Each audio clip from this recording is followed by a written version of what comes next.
গরিবের স্বপ্নের কামার ইউটিউব চ্যানেলে আপনাদেরকে জানাই শুভেচ্ছা ও অভিনন্দন। নিয়মিত কিছু তথ্য পেতে আপনারা চ্যানেলটিকে সাবস্ক্রাইব করে রাখুন। আমি নাইম হাসান, আমার বাড়ি নেত্রকোনা জেলায়।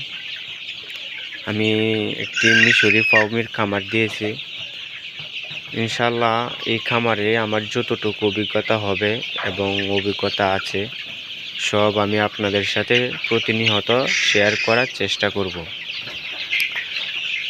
আপনারা নিয়মিত কিছু ছোটোখাটো তথ্য পেতে আমার চ্যানেলটিকে সাবস্ক্রাইব করে রাখবেন। আমার যতটুকু সম্ভব আমি আপনাদের সাথে কাজ করব, ইনশাল্লাহ আপনাদেরকে সাহায্য করার চেষ্টা করব তথ্য দিয়ে। দেখেন ভাই, আমার এই খামারের মধ্যে 850 পিস ফাউমি মুরগির বাচ্চা আনছি।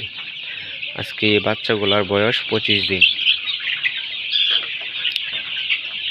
25 দিনে পর্যন্ত ভ্যাকসিন দেওয়া হয়েছে 3টা। প্রথমটা হয়েছে রানীক্ষেত, দ্বিতীয়টা হয়েছে গাম্বুরু এবং তৃতীয়টাও হয়েছে গাম্বুরু।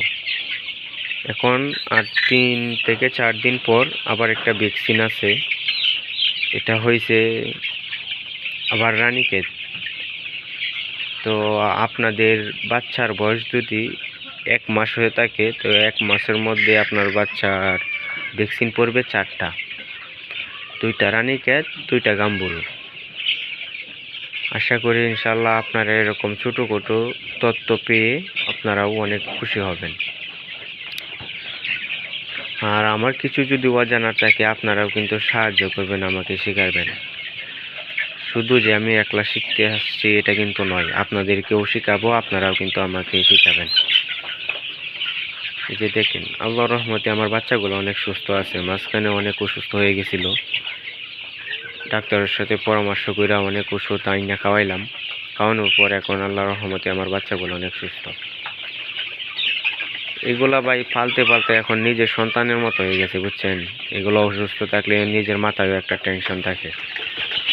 এগুলো যদি সুস্থ থাকে, আমার বাচ্চাগুলো সুস্থ থাকলে মনে হয় যে আমার মনে হয় একটা প্রশান্তি আছে, বুঝছেন। কোনো চিন্তা নাই, ভাবনা নাই, সুন্দরভাবে চলতেছে। এগুলা যদি অসুস্থ হয়ে যায় তাহলে ভাই মাথা ঠিক থাকে না।